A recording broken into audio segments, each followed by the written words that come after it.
In the news this week, Westminster is expected to give its backing to heterosexual civil partnerships, secularists liken the Archbishop of Canterbury to Adolf Hitler, and public pressure forces the NHS to drop a transgender question from a primary school survey.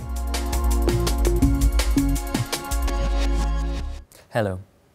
Westminster is expected to endorse a plan for heterosexual civil partnerships.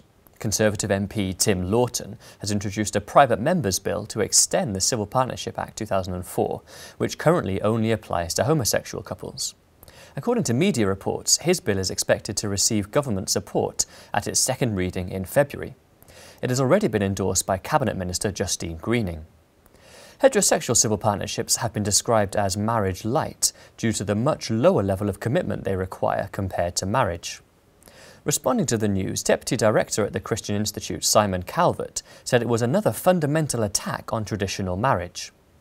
This would give all the benefits of marriage to couples who have not taken on the commitments and responsibilities of the institution of marriage.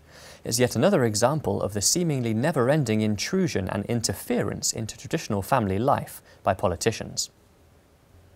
Secularists have compared the Archbishop of Canterbury to Adolf Hitler for commenting on the pitfalls of secular education. During a debate in the House of Lords, Justin Welby said, "Confidence in any personal sense of ultimate values has diminished in secular schools." The National Secular Society likened his comments to a 1933 quote in which Hitler said that secular schools can never be tolerated. Hitler was responsible for the genocide of nearly 6 million Jews during the Nazi Holocaust. Welby had argued that successive governments have attempted to introduce a weak, secular and functional narrative to replace the UK's Christian heritage.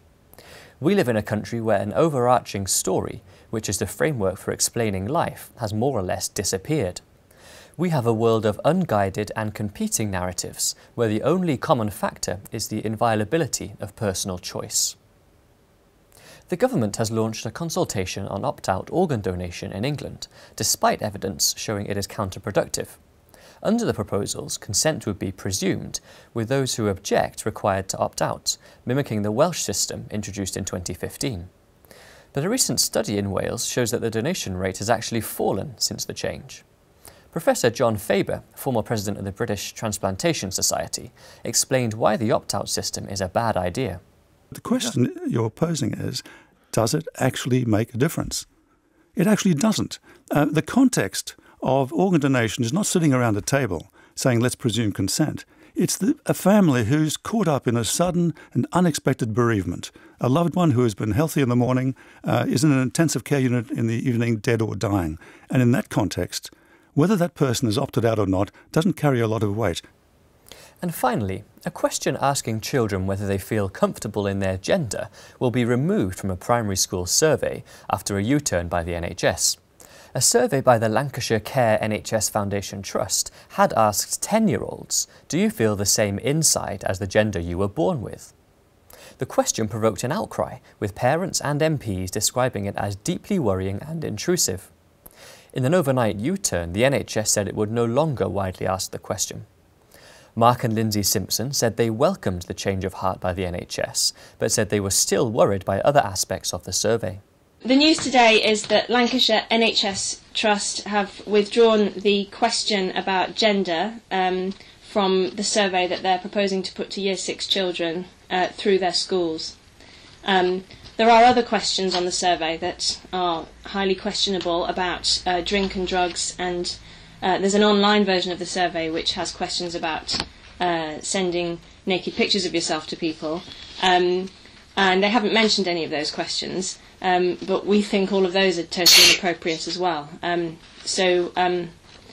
Our hope really is that head teachers and parents will be a lot more vigilant about this sort of thing and will kind of claw back their parental responsibility over this issue and protect children from this sort of nefarious influence from state agencies when they're just butting into family life in areas that are none of their business.